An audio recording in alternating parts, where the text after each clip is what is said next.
need to set up. Point, I was like, we're getting to the point that either like probably by the next meeting, we probably need to either do it or move on past it, right? Right, I agree. Okay. All right, so y'all are just gonna handle that. Try to anyway. Oh, good morning or afternoon, Andre. I'm glad. All right. New business. Review and discussion of possible alternatives to the capital improvement program.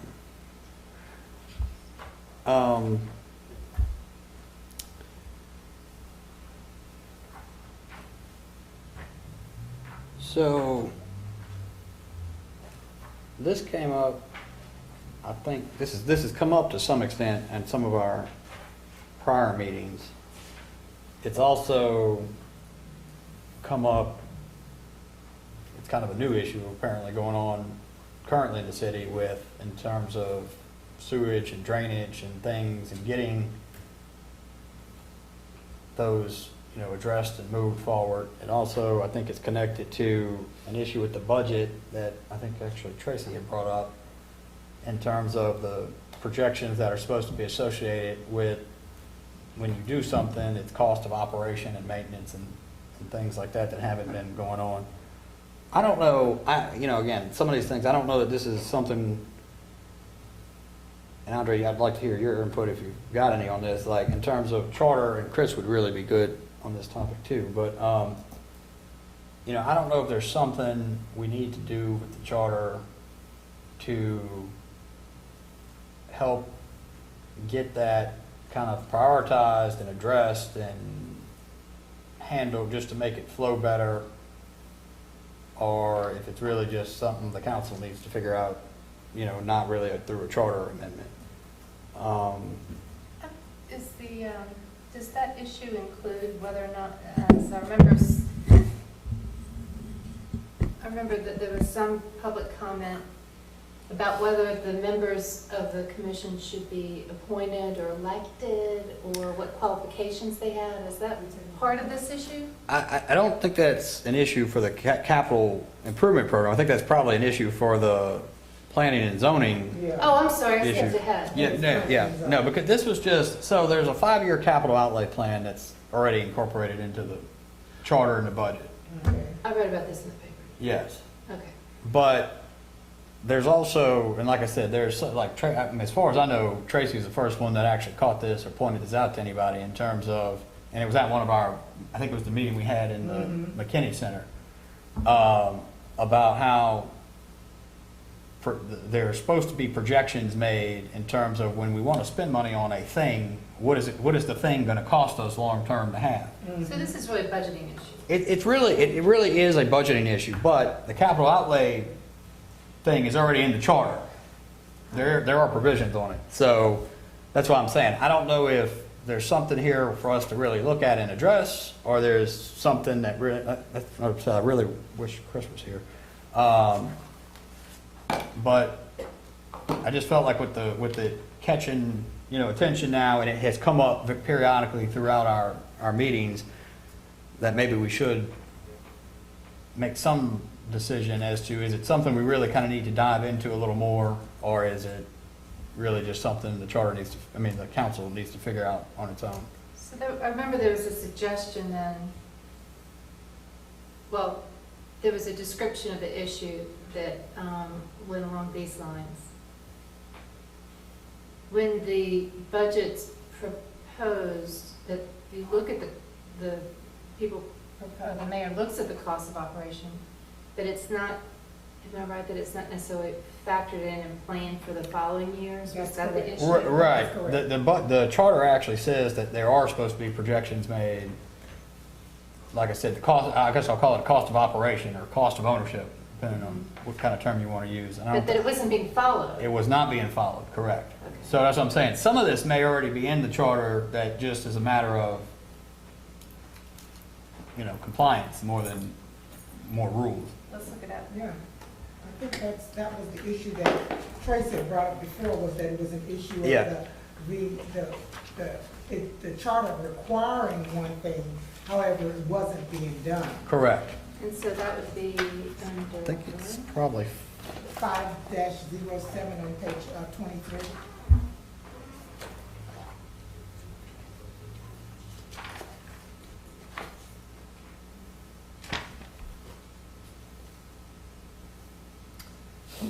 So it seems to me that the problem that they may be having now is what is in the, what to do as far as a new, budget is concerned. I mean, a new capital improvement program.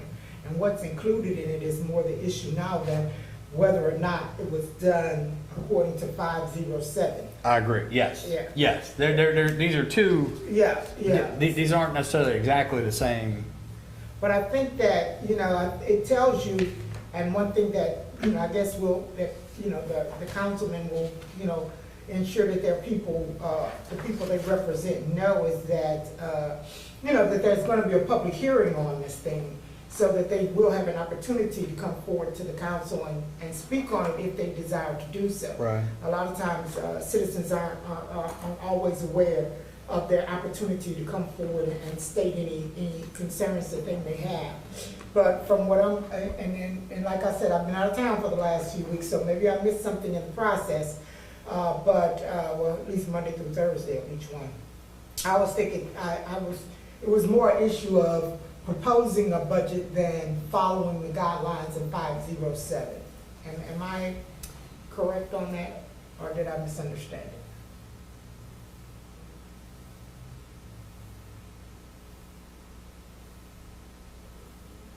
I'm not sure, but I have a suggestion. I'm not sure, but I do have a suggestion. So if the issue is that the capital improvement program, there's a provision for it says this is what needs to be done. But if this, maybe we should look at the articles on the budget document and see if the number from the capital improvement program needs to be put in the budget. The budget does include the capital outlay program, right? It should be Andre? submitted at the same time. Well, I'm looking as at the it right budget. now. It says, for 5 years, it says, shall submit to the council a capital improvement program covering a period of at least 5 years, no later than the time of submission of the operating budget for the ensuing fiscal year. You're on 5.07. Right. The amount indicated to be spent during the first year of the capital improvement shall be the capital budget for that year. So when the mayor submits his budget, this capital improvement program for 5 years should be included in there. And his budget should include, as part of the capital budget, the first year of the expenditures for this program. So. Right. So we could clarify that by going back to 5-03 that describes the budget document. That describes in detail, part 1 shall contain 1, 2. You know, they are listing things, but even though 507 does say that it shall include that for the first year, it's not actually in 5-03, which says what the budget has to contain. So maybe we could put it there. I mean, it would clarify, anybody that's preparing the budget would look at this section and say, Yeah. it needs to be there. So maybe that should be under part 1. Maybe under part 2, it should be number 7 or number 6, Right. which is the amount from the capital outlay program. So we can amend section 5-03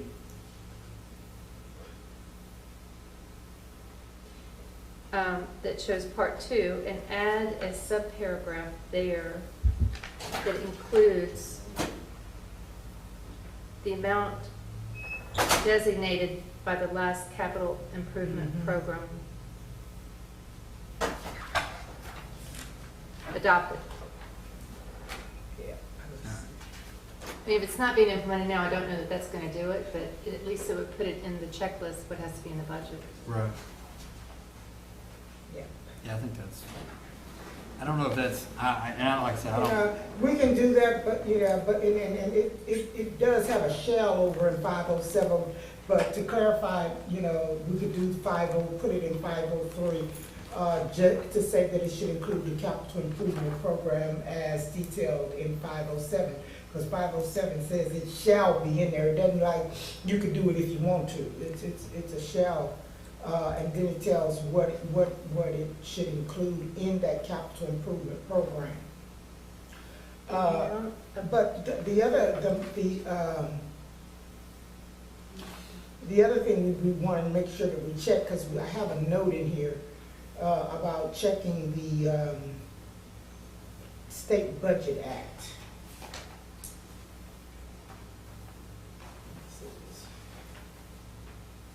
About anything specifically, or? No, and I don't know why I have that.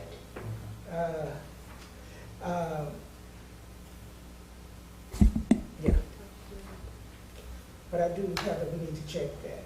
And in my notes, I said that, you know, we may need to be more detailed in part two about what other things we may want to make sure is included in that budget. And that would include, you know, we said all it requires is a detailed estimate of proposed expenditures, you know.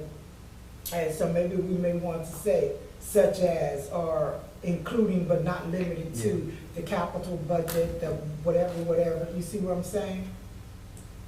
You follow where I'm going with? There's a catch-all in 6 already. Yeah, I'm saying, but that if we want specific things included. In addition to the capital outlay. Right. Yeah.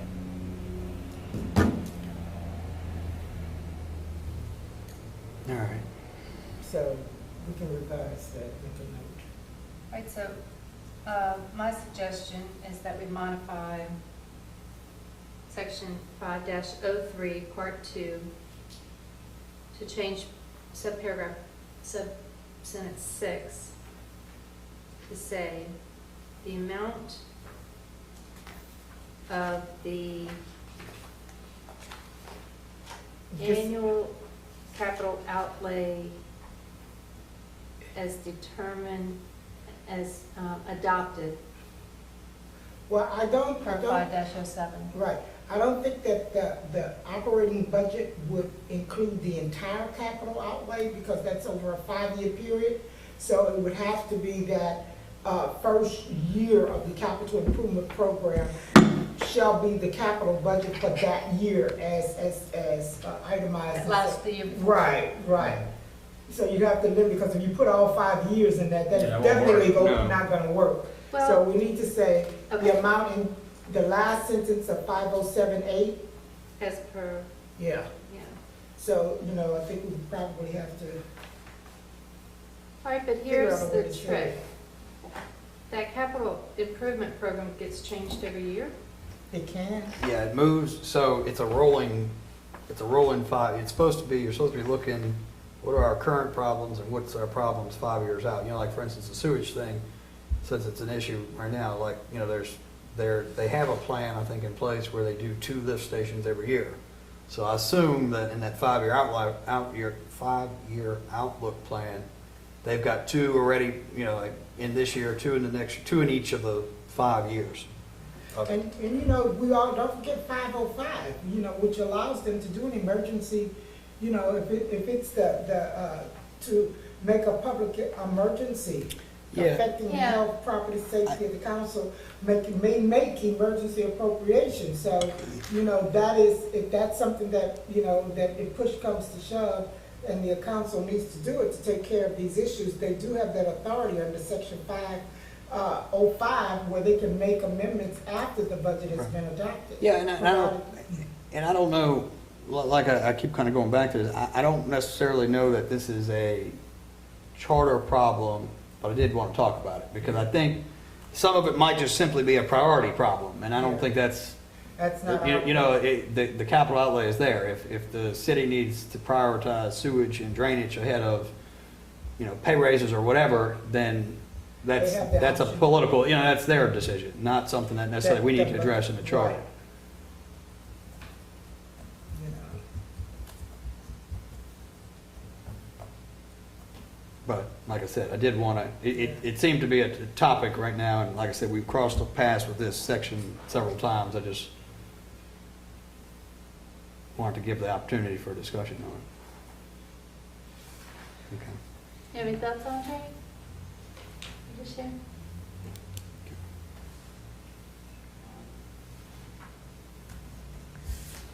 All right, well, if anybody else doesn't, if there's no other discussion, we can move on. Andre, can you, and you tried to explain this, and you did I think you did a pretty good job, but I'm still not sure I'm 100% understand this. So there's the Board of Adjustments, and there's the Planning and Zoning Commission. And we operate as one thing. Can you just try to explain that again? Yeah, to we're me? jumping to the Planning and Zoning Commission structure. Yes. Right. Item 2. So there's a state statute, it's like, it deals with conflicting offices, and that you cannot hold a membership on the Planning and Zoning Commission and on the Board of Adjustments, because you can't have any other office. Like a dual office holding thing? Yes. Okay.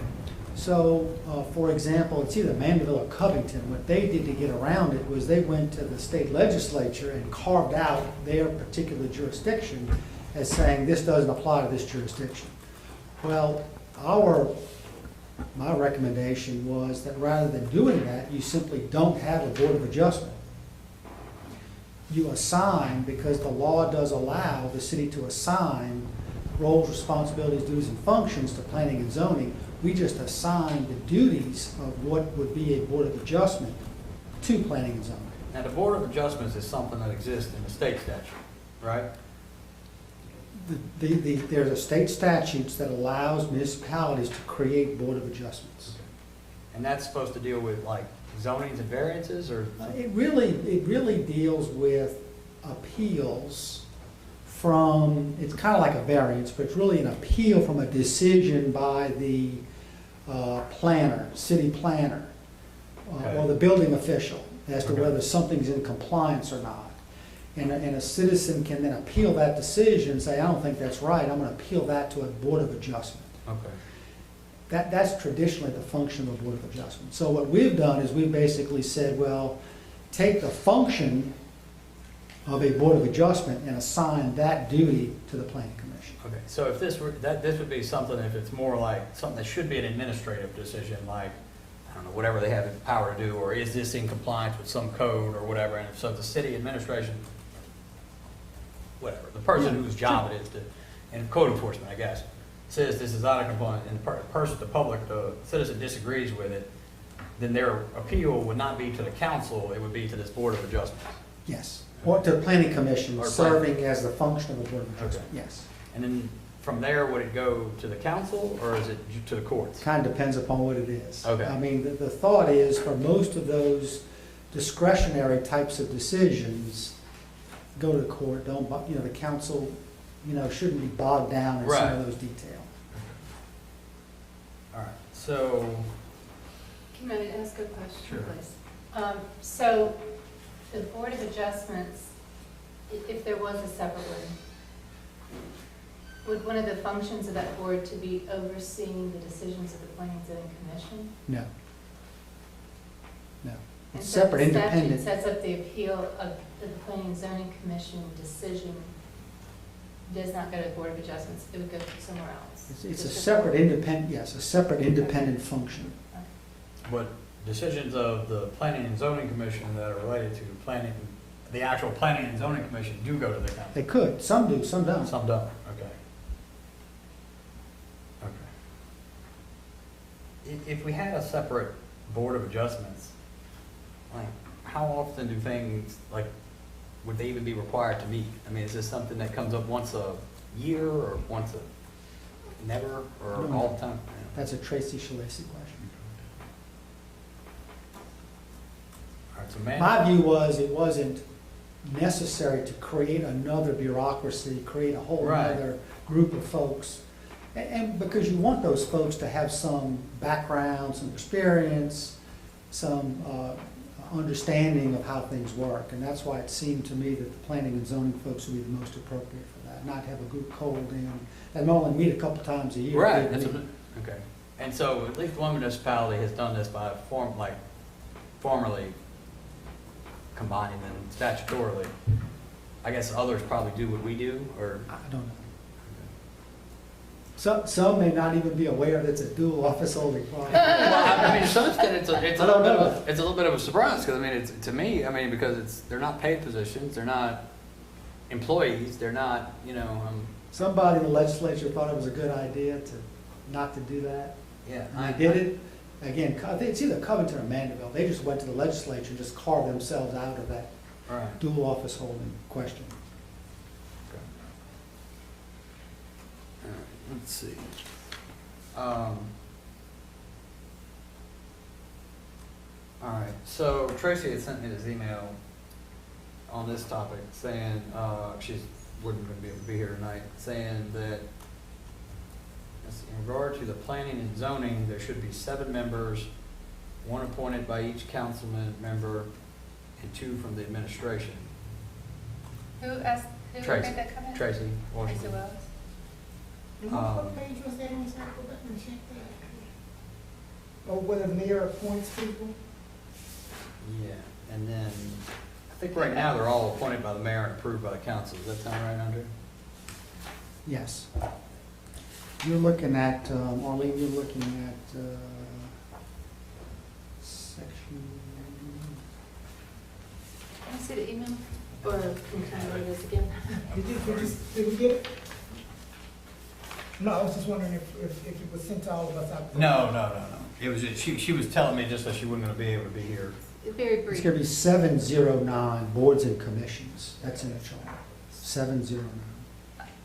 May I read the email, Chairman, may I read the email that's presented to you so we can all understand what Tracy is thinking? Tracy said, I will not be there tonight. My input regarding the planning and zoning, there should be 7 members, 1 appointed by each council member and 2 by the administration. I can speak at the next meeting if needed. The Board of Adjustments may need to be separated out from planning and zoning. Okay, I have it. Sorry. And one of my thoughts. That goes back to the question of appointment of the boards and the commission. I think there was also another one that was of concern as well. I know it was the zoning commission and it was something else that, let me ask you this. It says the mayor may appoint boards and commissions subject to the council confirmation. Can, by ordinance, the council say they want to do it, or would it have to be changed by charter? It needs to be in the chart. I think it needs to be in the chart. Yes, ma'am. Okay. That's Because all. there are attorney general's opinions that turn on the language of the charter. For example, as to whether the council has to confirm appointments by the mayor. There are some charters around the state that have an affirmative statement in the charter that says the council must confirm all appointments of all boards and commissions. The difference in language here is it's just city commissions and not boards and commissions created by state statute. So what you need to do is you would need to put, in my view, a specific provision in the charter. All boards and commissions, whether even those that are created by state legislation, would require confirmation by the council. So what I would suggest to you, and I think you've captured it here, is structure. So in terms of those state-created boards and commissions, you can't really mess with the powers, the duties, the authority, the responsibility, but you can deal with structure. So what Tracy talked about, I think, is something that you could recommend to the council, meaning the structure, meaning how are members appointed, terms of office, whether you have term limits, qualifications, residency, all of those things could be fair game, I think, in a charter. Well, and for the, maybe not actually for, well, some of that, yes, but for the adjudication, board of adjudication, but maybe all of that would be under, because planning and zoning is a city commission, right? Not really. Well, so it's state statute that state. authorizes municipalities to create it. I would say that's a state allowed commission. A city commission might be the library board. You know, something like that, that's one of these local boards that just internal to the city. Now, the Board of Adjustment, look, that's a fair discussion. To me, that's at the council level. To me, the council ought to be the group that decides, do we want a separate Board of Adjustment, in which case they would amend the UDC and pull that out. And then there would be another appointed Board of Adjustment. And that's something that they could fix without us changing the charter. Yes, Right. I think that's a council, I really think that's a council question. That does not need to be in the chart. But The council could do that tomorrow. or next meeting, you know, amend the UDC to be sure that there is a separate Board of Adjustment. And that goes back to the But zoning question. and commission, we would need to make that change. in- Yes, ma'am. If you want to change how, you know, like residency requirements or how members are appointed, terms of office, term limit, those kinds of things, that would need to be in the charter. See, that's, you know, that kind of gets on to another structural question in terms of, you know, how strong is the executive branch? You know, Tony Bouchardy kind of talked about some of these different formations and stronger executives and weaker executives and things like that. And, you know, I think our charter is structured to have a very concentrated and strong executive, which, you know, I don't know if there's anything wrong with that, but it is what it is a question, you know, in terms of the more power you give the council, the more, How are you getting people? that's how you look at it. Beauty's in the eye of the Well, And I think that the issue to me is that when it comes to the mayor may appoint the board subject to council confirmation, is when you say subject to council confirmation, how much authority does that confirmation dictate, right? Does it just say, I got 7, I'm gonna choose them, y'all confirm them. If you don't confirm these, I'm gonna choose 7 more. As opposed to a situation where there is general agreement that these are people. And I think that is where the subject to council confirmation comes in. Because if councilmen strenuously object to someone, you know, then there should be, you know, I think that if you have qualifications for the people to sit on those boards, and they have to be qualified. If you say that a person has to have a certain amount of experience doing this, a certain amount of experience, so whoever is picked is a person who is actually qualified to do the job. I don't have as much problems with that than if we just say, everybody pick a person, right? Right. So I have less concern when you say pick a person who has the following qualifications versus just pick a person. Well, and you know, And I don't know I know we say zoning commission and planning and zoning, unless there are qualifications in the state statute. the UDC has some rules about who's on planning and zoning, right? Like there's, isn't it? It's like so many architects or this or that or whatever. UDC, the Yeah, city's, statute. yeah, the city has decided by the UDC, folks ought to have these types of experiences. The city's decided that, the council rather has By decided. ordinance. By ordinance. Okay. And I agree, or, you know, I would say, you know, the confirmation process, I mean, the council can decide if they like the person, if they meet the qualifications, if they don't like the person, not something like, don't think the person's appropriate for that position. Well, you know, that's a debate that's how it happens every day, all the way up into the U.S. Congress. You know, what is the confirmation process supposed to be? Is the president basically, as long as they're quote unquote qualified, you know, meet some, you know, education and experience standard, they should be approved, or how, you know, can they go deeper into that? And, you know, it's come up, you know, I mean, there's not settled. I mean, you know, I mean, it's something that every time there's I mean, this council here has had questions about, now, they probably, Andre, if they wanted to, and in fact, I think we talked about it at this meeting, if they wanted a procedure for confirmation in terms of, you know, we've got to, you know, you've got to get us, you know, reports within on the 5 people days about or whatever, 10 days. schedule meetings, you know, interviews, not necessarily interviews, some type of meetings with the council prior to meeting, we got to, you know, whatever, that can be done by ordinance. Look, when the council has the power of confirmation, the council can decide what type of confirmation is that going to be. Now, I would say, I don't think it's appropriate for the council to interview folks or have any of that. I really believe, you know, the government, these types of things ought to be, the mayor does that process of appointment, brings a person to the council for the council's confirmation of vote.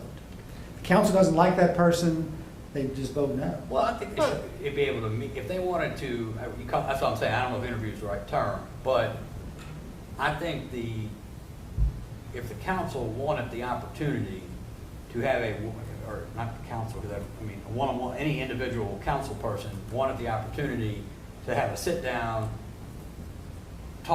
get to know that nominee before they show up in the meeting and they're expected to decide in 10 minutes. I mean, I don't think that's...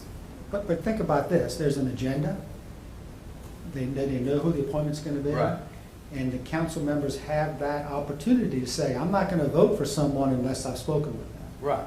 So, but there's nothing that prevents the council from establishing what might be their process. So the administration knows, Right. before you bring somebody to the council for Right. appointment, these are the kinds of things that we're gonna be looking for. Right, that's what I'm saying. I think that's They could, or by ordinance, they could enact, or maybe in resolution, they could pass a procedure as to how they're gonna handle a confirmation. Really, it probably would be a resolution, because it's how they're gonna operate in terms of a confirmation process of what they want to happen before it shows up at the meeting. And I don't know, the ordinances, I mean, I'm sure they get the ordinances before they're public, but I don't think they're, if you get the ordinance a day before or 2 days before or whatever, I mean, could y'all have scheduled a meeting with the compensation consultant between the time y'all got this agenda and, No. yeah. No. That is, you would like to think there's communication where the council expresses its expectations to the administration. Right. And if I'm a council member, and I'm not, but if I'm a council member, I would just politely tell the mayor, I just want to let you know, if you're expecting me to vote on someone for these appointments, I expect the heads up, and I expect the name and some information before, within so many days of the meeting. And otherwise, I'm not going to vote for them. But, Yeah, but, so I have a question. It appears that with our current term limits that the council members don't have longevity. Is there a training or an orientation that the council members go through that they would be told that you have the right to set these? You can set up however you want the confirmation process to be, or is that something that they get from advice of their council? So in I will tell you, reality- as the council's advisor, I typically respond to queries. Yeah, you don't. It's hard to go through the universe of possibilities with the Yeah, council, yeah. but certainly, I will tell you this, I don't know, it could have been, I probably have gotten inquiries from council members over the years about confirmation, but certainly the council members should know, they have a power of vote, whether they're confirmed or not. Well, no, and so, to answer your question, Melissa, the answer is no, because who would set up and organize the orientation, the administration? Do you think the administration, I don't mean this administration. Orientation. The councilman, this is not specific to this administration, I just mean any administration in general. Do you think any administration would set up a meeting to give the council the right to object to what they're doing? To lead them down the path of, here's all of the power you have, this is all the things you can do to make my job more difficult. Like, do you think that ever has happened by any administration in any planet? And not just Them. anyway. Right. So, and that goes back, Chris is not here to vigorously defend you, Andre. This is not personal to you at all. It is what I view as an inherent conflict. I personally view it as an inherent conflict. But why the city attorney can't go out and say, council, here's all the power you have, here's everything you could possibly do to do everything. I think so what we're describing is whether or not we should have a very strong mayor organization, or whether it should be the power should be more evenly divided. And well, I actually, think no. it depends on the Actually, power of the board of the commission that we're dealing with. Because if a do you think board, there's some that are more important than others? I mean, not more important, but I do believe that. I think that there are some boards and some commissions, because of the power of that particular board or commission, that the council should have more of a say-so in what that board or commission does. For instance, if somebody wants to build something in District 1, right, and the people on that planning and commission don't live in District 1, right? So if they want to put something in District 1 that the District 1 councilman doesn't have any say-so of over, or can't really have a choice, then he's gonna be like, well, you know, these people putting stuff in my district, I can come and I can oppose, but I mean, nobody from my district is on here. I have no appointee on here to speak for me until after this, you know what? So I think that's something that is, there are some commissions, like if you talk about the Historical Society, nothing wrong, my friend is on it, that, you know, it may not make a difference. Well, You know, so much. it's not in every district either. Right. So to your point, is that every council district isn't gonna have an interest, as strong an interest. Right, so I And- think those things where the council members have a strong interest should be maybe things that either their confirmation is outlined or more detailed if we don't want to change that, or that those particular committees should have some the council members should have some say-so. You know, and I'm not against the person being qualified for a committee. You know, I'm not saying you just go and pick Joe Blow who doesn't know anything about architecture, real estate, property values, or anything like that. What I'm saying is that that is something that is going to affect council districts intimately. Right. And so I think that maybe a view of the boards and commissions that are appointed would be something that this charter committee may want to look at to see if we believe that there are certain boards and commissions that they should or should not have that particular say-so on. I mean, that's something that we can consider. But even if the committee decides, no, we don't want to do that, then I think that we should suggest to the council a more detailed and rigorous confirmation process.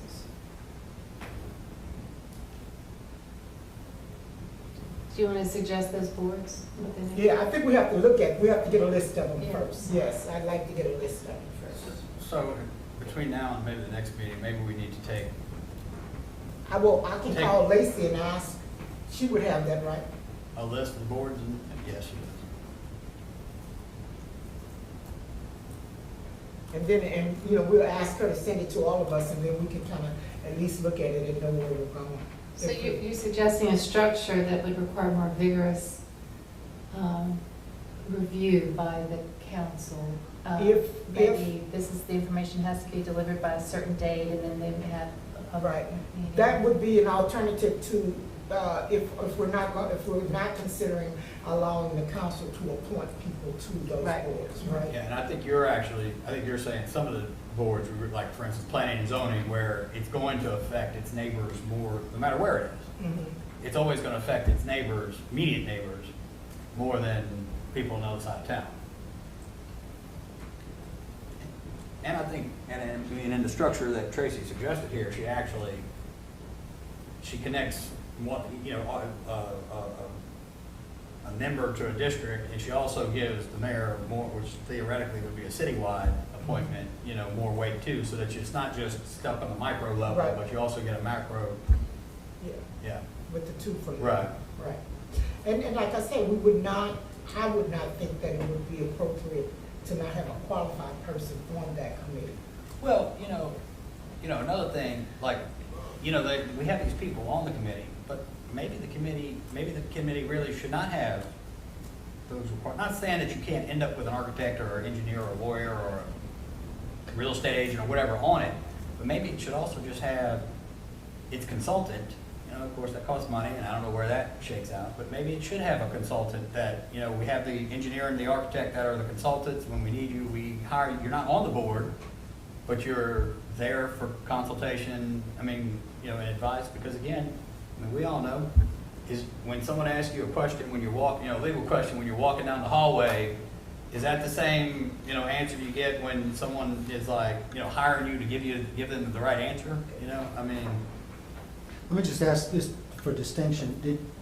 Was Tracy's recommendation that council members, each council member gets an appointment, or they have to live in that district? Appointment. Right, I agree. Okay. Yeah. So that way, if I'm in District 1, I could appoint someone who lives in District 3. Right, right. But you would hope they would appoint. Yeah, somebody and their who would answer, have your best and their answer, yes. and you know, you and well, I've said this before, you know, several times, Nick, you gotta watch tying it, I think, to these districts. They're very, in the big picture of things, our city council districts are very small. And so, like Andre said, if you give it to the person where they're answerable, the appointee is answerable to that councilman that everyone knows is representing that district, they may be the best person for that job, though might not be living in that district, and I don't. No, she's not saying that they have to live in the Right. district, she just said that they should be allowed to appoint.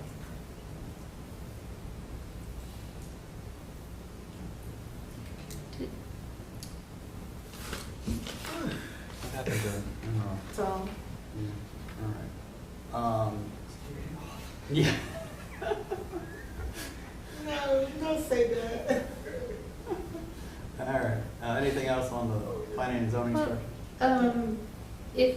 structure? so have we decided that, there is the consensus that,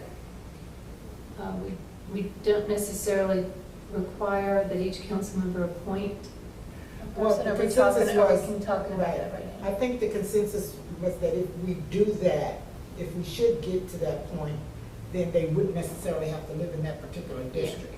But I thought what we're gonna do is get the list from Lacey, and then there may be, instead of just doing planning and zoning, and I don't know all the committees, of course, that would come to me at the top, but there may be 2 or 3 committees where they get to appoint the person and that way we won't be doing it piecemeal. If we feel like it needs to be done, we'll be doing it for all of those particular committees. Yeah. That was my understanding, is that you're gonna listen, Yeah. kind of look at all of And it. I'll ask Lacey to send it to all of us so that, we can see. Do you find any distinction in the qualifications between a person that would be appointed by the mayor and a person that would be appointed by a council member? No, that would be the same qualifications that you require. Because we're not doing it based on the district where they live, just on appointment by council. I think that if, we'd have to look to see what qualifications they have now. Well, And you know, if they that's, should decide to change that, that would be ordinance. well, change. you know, there's a thing, Yes. there's an issue with that too, in that right now, I believe it's set up with so many, if we're speaking specifically to planning and zoning, if I remember correctly, it's set up where you have an architect, you have there's a few positions that they're supposed to be, isn't it, Andre? Does that sound right to you?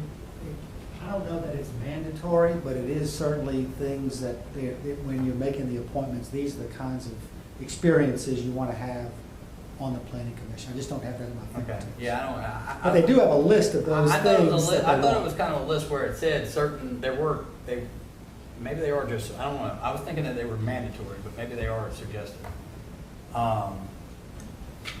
Like you Well, wouldn't necessarily have to When I have ask her for the list, I ask her if there are any requirements Yeah. for appointees. that's gonna be the UDC, that one, but like, But should have that, if there are requirements. right, but that would have to be something to be looked at too, because if you're gonna divide it by council district, then it's like, one council district gets an architect and the other gets a real estate agent, or what, like, whatever it, Yeah.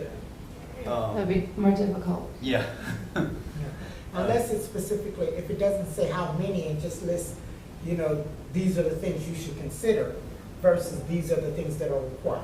And I guess, Andre, that would go back, that's set forth in the UDC, so that would get back again to the point that if they wanted to, if the council wanted to structure that where, like I was talking about earlier, where it's the actual board or commission is kind of representative, and it's not necessarily comprised of any of these specific professions, but they have consultants, that's something they can do. That's, again, not a charter issue.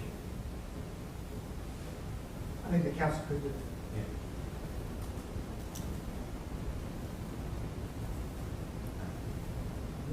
I always Yeah, but wonder that- how much the council actually knows it can do.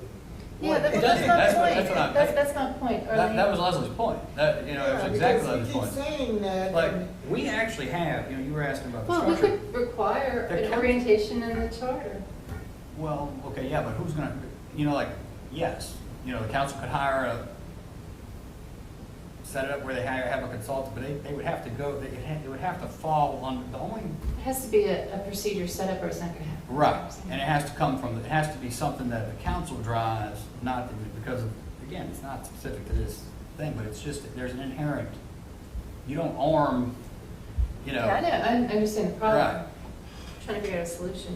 And the solution would be to require a certain procedure. Right. And Because we actually had, you know, you were talking about the structure, we actually, the council really has, the way our current charter is, the county, if you had a council that fully exerted all of its authority, it could be very powerful. Yeah, so the UDC, just to close that loop, this is the Planning and Zoning Commission, 5 members appointed by the mayor, confirmed by the council. At least 2 persons shall be familiar with the building industry. Familiar with the building Yeah, it's industry. like vague and These specific. persons may be developers, architects, engineers, realtors, city planners, or any other person familiar with community growth and building. So it's just like a familiar with Right. the building industry and may be. Right. So it's And that's not 2 really- people, right? At least 2. Just So to, that's the mayor's the 2. could be. That's not a bad, I mean, I don't think that's being facetious. No, I was not. I was Right. there, I You was know, not. it's, yeah, you know, you point to 2 kind of quasi-experts or whatever you want to call them, and, yeah.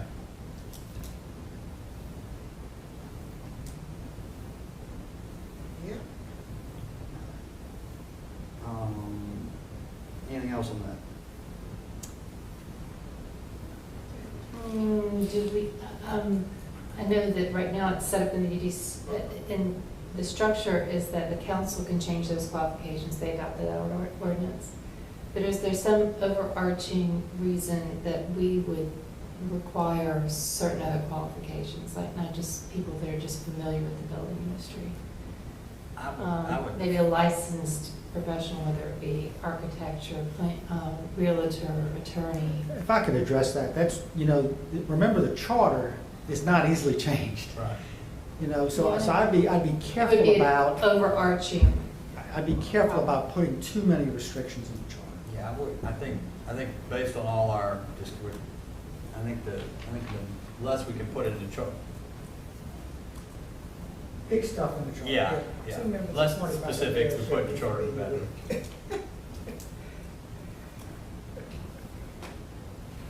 Although you do have you did make a very interesting point there in terms of trying to structure some kind of orientation into the charter, not because it's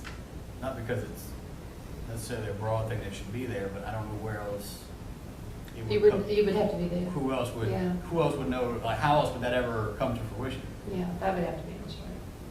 What, that you have an orientation? Well, that some orientation structure where the council, any council, would be orientated in terms of what its breadth of its You power know, is, essentially. Most of the organizations that I belong to where, you know, when you're elected to a board or something like that, it's almost, I'm trying to think of one that I've been on where I did not have, when I first became a member, an orientation process where they outlined the duties and responsibilities and, you know, my rights as a board member, definitely the things I'm supposed to do. They definitely tell me that, right? Yeah, You gotta be, you that work, can't right. miss any meetings and you can't do this. So I think that the orientation shouldn't be something that would go into a charter or even an ordinance. I think that's something that the council itself should require when they do orientation. It should be part of the orientation process that these are the things that they are told. I don't know if that's ordinance or process. You know what I'm saying? Let me just say this, there is an orientation for council members. And let me also say this, new council members are overwhelmed. There is so much information that comes to new council members. I made a presentation at the orientation. You know, until you've lived it for a while, you really don't have a sense of what it is. So just saying, having in orientation, you know, it's just hard for new council members to get a grasp on those things. And maybe, you know, and I know that you all probably do this as well, like a notebook. I know, I say I know, they're given a binder, a bunch of information, but it is a lot Yeah. But I'm for a thinking new like- council member to process. Yeah, I'm thinking like certain things like, Like the justice of the peace. how to do an ordinance, there should be like a tab. You can go to that and it tells you. How confirmations, there's a tab, and you go to that and it tells you. How, you know, just basic things that they would have to do, this is that process. Could be part of a booklet that you go to, you know, a budget approval. This is what, you know, just like, you know, like a tab, okay, we have the budget, we have our budget on their agenda in 2 weeks. Let me go to the budget approval tab and see, this is the ordinance, this is what, I'm, as a council, this is what it says, this is what I'm, you know, just I would assume that is. The Louisiana Municipal Association does have resources, they've got handbooks, they've got seminars, they've got things to go to. Again, it is overwhelming for a new council member, but certainly the LMA does have those kinds of resources, and they could put it together. Especially one that hasn't been in any kind of politics. Look, right? it is hard. Yeah, and I can imagine, that's why I said a tab. You know, okay, if there's the budget process coming up, you know, and they're based on Hammond City charter, this is what the budget says. You know, and if I can go, I know and they have full-time jobs as well, so I understand that. But if I have a place where I can say, okay, budget, all right, the budget, this is what has to be done, this is what they say, these are what I need, this is what I need to know, this is what I need to do. So that when I go to the budget, I got like a cheat sheet. Well, yeah, I mean, you know. That would, to me, would take care of a lot of the. Well, I mean, to Andre's point of view. And I don't wanna put it, like, don't put that on me, but. No, I mean, to Andre's point about being overwhelmed, I mean, like I said, I mean, you know, I've read this charter before, and whenever that thing came out about the budget, that Tracy pointed out to me, like, that was news to me too, you know what I mean? Like, so, I mean, Yeah, no matter, and I'm sure the administration and everybody else has read it, and I mean, and it was, you know, it came out like, well, we've never done that, you know, no one even realized it, so. Yeah, but and I'm not talking specifically about the nuances. I'm talking more about process, right? Okay, if the mayor submits a budget to the council, okay, there's step 1, step 2, step 3, step 4. You know, this is what the council does, this is what the mayor does. I'm not talking about, you know, going into legalese about each individual aspect of it, but I'm talking about, okay, this says with confirmation of the council. What does that involve? What does the council, you know, and there's just a tab you can go to and say, okay, confirmation involves this, that, and I mean, I'm not talking about a detailed legal, No. you know, I wouldn't want to burden them with that. I got a lawyer for that.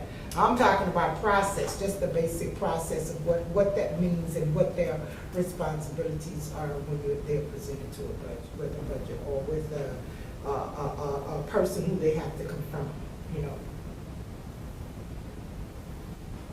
But that's not on the charter, so let's go. Well, what is on the charter is the ability of the council to hire its own attorney. Right now, we've decided that'd be on a case-by-case basis. Isn't this really a description of the conflict? Not conflict, that's not what I want to say. Of the strain between the council maybe feeling like they need more support, more education, more pointing out, that would be independent of the person that would be giving that instruction to the mayor.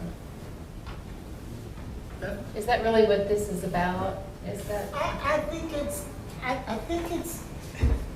I don't know if it's an inherent conflict per se. Yeah, I didn't mean to say conflict, it's I just the think strain it's more between the of two. I don't even think I think it's more of the need for the council to have this information when they start off. It does, and whether I don't think it means that it's a conflict or a strain between the council and the mayor. I think this is just information The mayor should even have a cheat sheet, right, on what his job. And I'm not talking about a notebook that's so big that when they get ready to come to council meeting, they gotta carry it, roll it in. I'm talking about something simple, a simple cheat sheet that's what I'll call it, that says, okay.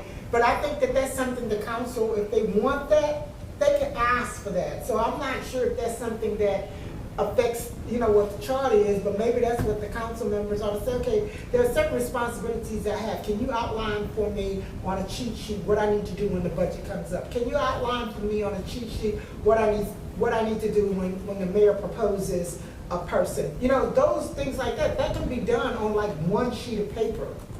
Flow chart. Yeah. And so, but that would be up to the council if they wanted that information. They have Andre, an assistant attorney, who can prepare, if they want to, I don't know how much, it'd be, 5, 10 topics that are something they use. Okay, if you want to propose an ordinance, here's the way you do it. 1, 2, 3, 4, 5. If you want to confirm a mayor's appointment, this is what that involves. 1, 2, 3, 4, 5. I'm not saying, that you got to go through and say under the Louisiana Constitution, this, that, and the other. It's just that this is what you do first. This is what you do second. This is what you do. If you have an objection, then this is what you do. But that's not charter. That's just process. Well, one way to change this dynamic is to extend the term limits of the council. To where there'd be more institutional knowledge, people would be able to be there longer so that they would understand how it works. Like you said, Andre, when you start, it's overwhelming. And I remember, was it Lashardi that said, I didn't even, it was 5, 6 years before I really knew what was going on. Knew how to make it work. Yeah, and he was under a 2-year term limit, actually. Tell me. He was on the council. I don't remember who it was. It was somebody that made that comment. No, it was Tony. It was, but I'm just saying, they were really short timelines. What my point was, so they've extended it to 3 now, where it's at least 12 years. So that might be sufficient. And it was also, usually you're not going to, I say that, I would assume generally speaking, you're not going to have 5 new council members at the same time either. Good question. It's the first time I think in the history of Hammond. Except for the first council. Well, right.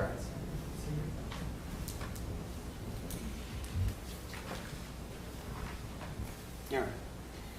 So we've reached the consensus then that there's nothing in the charter we should change for that topic about no knowledge, lack of knowledge. That's up to the council to make that request. All right. Ready to move on? Okay. Review and discussion of possible alternatives regarding debt. All right. So right now, the charter requires an election for actually any debt. Is that right, Andre? No matter how little it is, right? We've had various input on this, everything from, I guess, almost nothing should require an election to some graduated scale where up to a certain amount doesn't require an election to leave it alone, don't touch anything. Again, like I said, I know we've talked about this before, but also it's kind of come up again in terms of immediate problems before the city, in that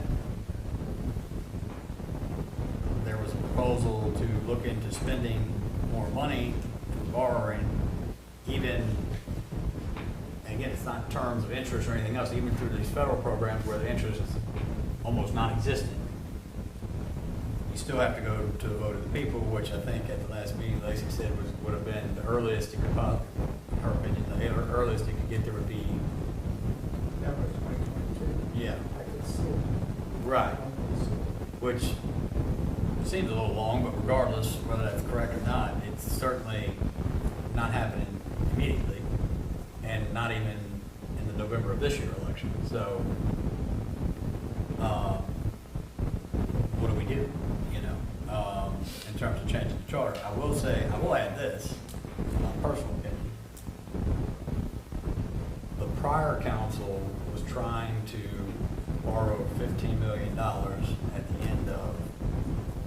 term, I believe it had a 4-vote majority, if I remember correctly, doing that, which means it would have had override power if it had to. And it didn't have a clearly defined purpose of what the funds were going to be spent on. And I think that that election is really what stopped it. Right, Andre? Well, I mean, you could say there could have been other things that derailed it, but essentially, Yes. that when it came down to it, the ultimate stopgap there was the election. And I think that was, and me personally, I think that was the best result for the city. So in a sense, whether we think it's cumbersome, problematic, there's a relatively recent example of that it working out for in everyone's best interest, in my opinion. So just something to think about when we start tinkering with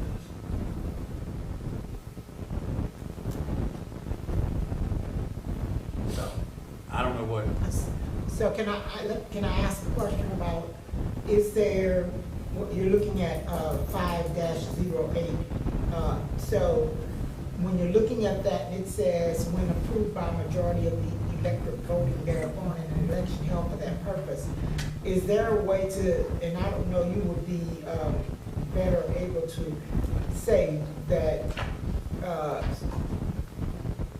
is there like a certain debt that, because I noticed in some of them it says, some of the alternatives, it says, when approval of the electorate is required. So under what circumstances would the approval of the electorate be required, and under what circumstances would the approval of the electorate not be required? That's set by state statute, and the bond lawyers would be the one closer to that than I am. But there are some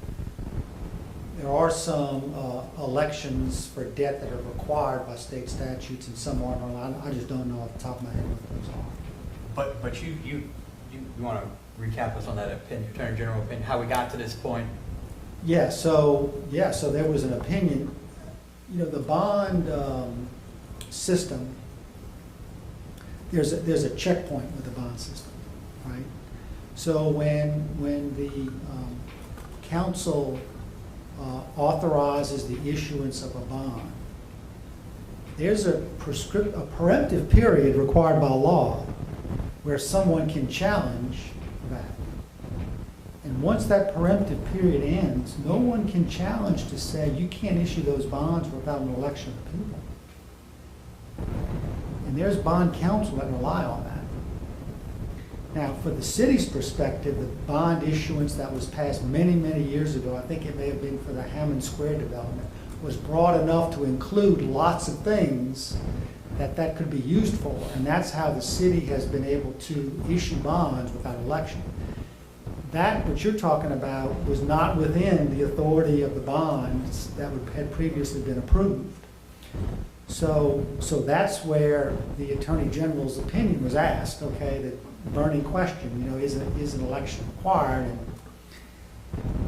my thought was, get the Attorney General's opinion. Bond counsels are saying this, they're saying that, and the Attorney General issued an opinion that really broadened the definition of debt. And so there's lots of government agencies that are now looking at their charter to see if that should be changed. The prior bond you're talking about kind of operated, it was broad enough that kind of operated almost like a revolver. Maybe not the perfect terminology, but the uses were very broad of what the money could be used for, yes. And it didn't include, as you pointed out, it was sort of a non-specific use of what it was for, and it wasn't real clear. It didn't really come into the definitions of what, or didn't have to come into those definitions. So that's something for the group to consider.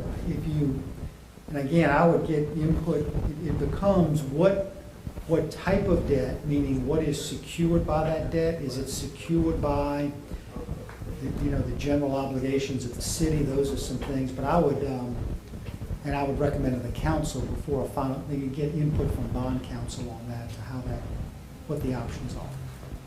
Does the city have kind of like standing bond counsel, Andre? Like if we wanted to have them give us any It kind of? depends. I mean, there is a group that's, the city customarily uses, Folded Udell is a group that customarily is used. I know for the LADEQ revolving fund, David Wolf, who's the bond counsel for them, Right. that voted for the city. And I think David's the one that maybe gave Lacey some recommended language on that. Do you think you could see if it would be possible, even by Zoom or something, if maybe if one of them could give us a little recommendation in terms of what they would recommend in terms of revisions to the Yeah, charter? they for the sent us a Gmail. Next meeting or sometime? They sent us an email. Telling what they recommended. Right, that's what they recommend. What's Brennan? Well, if you don't have any questions beyond that, yeah, that's, yeah. Yeah, I'm back to, and he says also the only time the city would ever have to call an election under state law would be for the issuance of general obligation bonds. Any other debt they could do on their own without it. So like sales tax, if it's sales tax, we could do it on our own. If it's, I guess, property tax, we could do it on our Yeah, own. just basically general obligations, I guess, general income from the city. The city's mostly sales tax. Right. is what generates this. But again, those specific questions I'd refer to the bond counsel. And those are connected to, I'm sorry if you want to get, if I'm getting too technical questions here, but like generally speaking, if the sales tax is approved for, they all have to be renewed periodically, right? Yes. Yeah, and so if it's approved, if we've got 10 years left, or I'm sorry, if we only have a year left on it, then that would mean we really wouldn't be able to issue a bond at that point until it renews. probably. Yeah, those are basically already obligated by the terms of Right. that sales tax election. So, and this was a question, I think the administration requested, well, they certainly requested we look at this, but I think they requested, did they have a specific revision request? I don't remember. Lacey had provided some things, but I think Yeah. generally the consensus is that they would like it, that they would like it easier to borrow. Brennan Black, the guy who sent us the email, suggested that we could mirror, he gave us language that he would like. But he said if we wanted to include the engineering and economic feasibility report, we could follow the same thing that the Tangipahoa Parish, that the parish does as opposed to the city. That was his suggestion. But that was to make it as broad as you can make it. Right, right. That's what his suggestion was. Did you, are you looking at that? Do you have that, are you looking at that suggestion or you're recalling from memory? I'm looking at it. What day, can you refer? Okay, that email was sent to us January 4th, 2021 at 3:18. Well, it was sent to Lacey. And Lacey, I think, may have printed it out February 22nd, His 2020. email was January 25th. And January 4th, I'm sorry. His email to Lacey was January 4th, 2021. And that whole package is attached to a prior set of minutes. Yeah, it's- It is, and I'm just trying to identify it so we know. Yeah. It was in there, and attached to that was the list of the suggestions. What he attached to it was what other people were doing. St. Tammany, Tangipahoa, Alexandria, and Monroe. And I don't, particularly with us being down 2 members, I don't want to get pin us down too much here, but I do think we really need, this is something we really need to address and really need to think about in terms of how long and hard about what are we doing with it. 'Cause Now, we're- he said that they would make themselves available if we had questions. Okay. Well, So, We might need a special, that's what I was gonna, do you want me to, I was kind of going that way at first. Do you want me to see about getting him I think if available? this is something that we're thinking about changing, and because of the ramifications of this, I would think it would be a good idea to have him come. We can ask him all these questions of,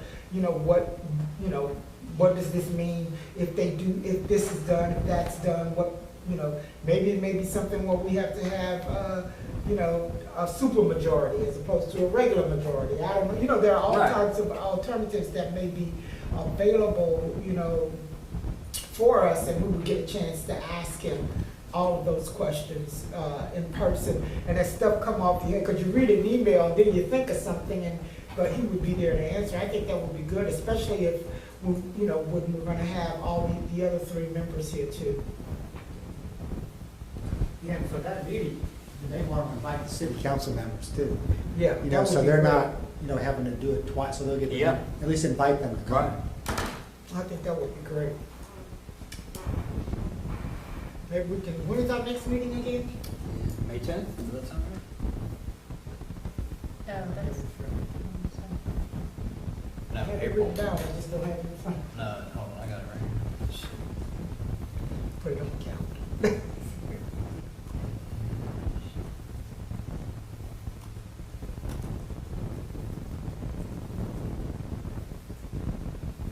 Yep, May 10th, 5:30. There's two set, like we have two dates, I've got May 10th, and do you have the next one? It's late May, I want to say 24th maybe?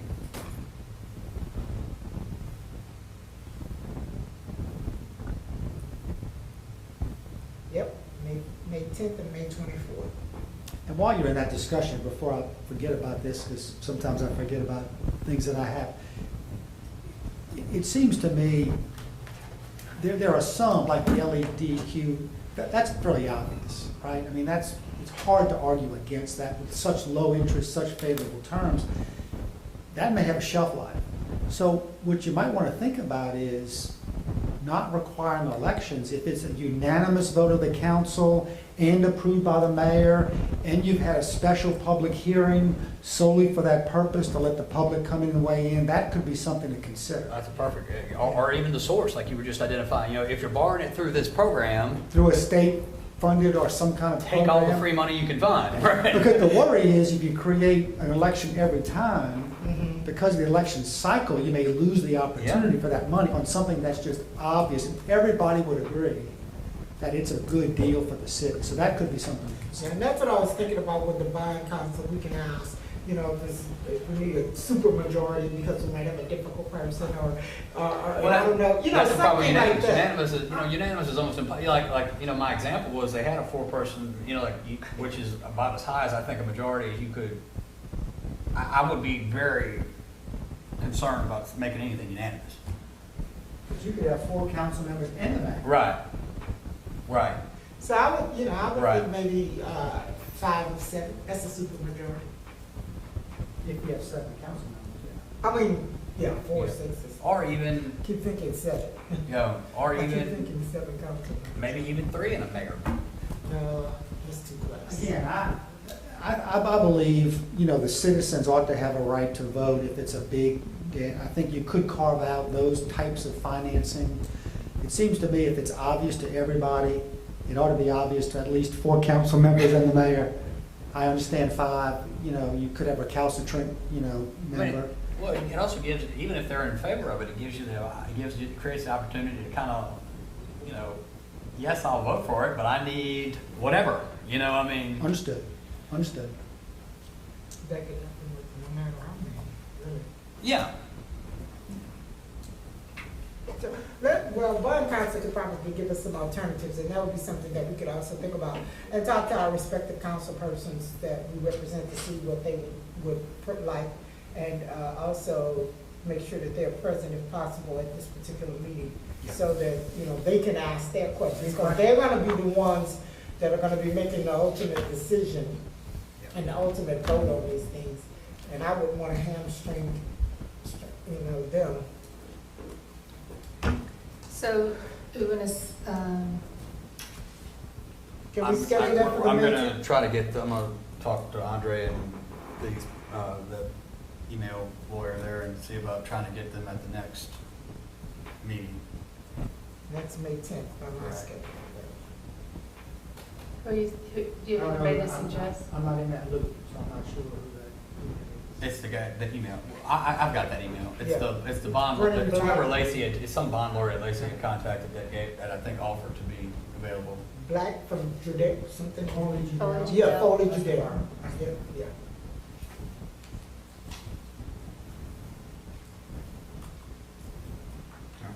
Anything else on that So topic? You're gonna call them? or- Yeah, I'll take it. That'll be my problem. And then you'll let us know which meeting that is and. according Well, to it's their- gonna be unless they're not available, it's gonna be May 10th. My plan is to make it May 10th. And if he can't make it, he probably can send somebody from his Right. firm. You said 10th, but didn't we talk about what dates in the meetings? The next one is May 10th, and the one after that's May 24th. I thought we said that for some reason. Okay. Should know.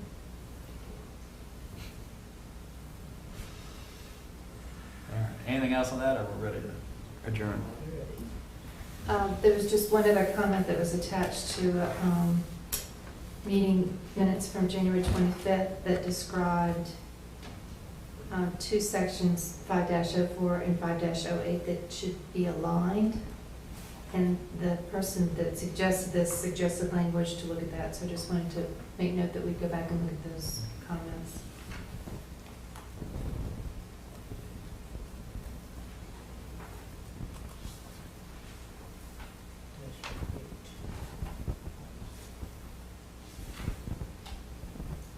My watch says it's time for me to take a walk. Is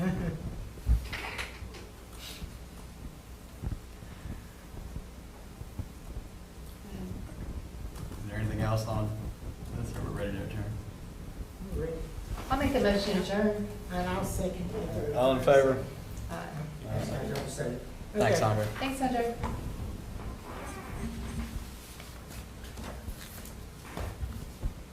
Okay, then. I'm going to go and jump in my bed. Well, I'm gonna try to stay up a little longer, because I drove from Little Rock, Arkansas. Oh, you drove